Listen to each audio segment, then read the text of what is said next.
Hello mga mamshi, andito kami ngayon sa Sincerity Restaurant. Tagal na to mga mamshi, masarap daw ang pagkain dito. Trending to mga mamshi. Pero ang original nito sa may Binondo. Ayan. Sa Chinatown kami ngayon kumain. Branch nila. Ayan. Mas malawak kasi dito mga mamshi.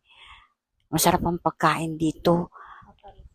Ayan. Magpapareserve ka muna dito mga mamshi bago ka pumasok kasi pinipilahan ito eh. Ilang saglit lang, andito na ang aming order. Itong fried rice, fried chicken, siomai, sweet and sour fish yan ang paborito ko. Tsaka chami. Wala akong masabi dito talaga mga mamshi. Ang sarap ng pagkain dito. Order na rin kayo. Nice. Halika, kain na tayo mga mamshi. Follow and like.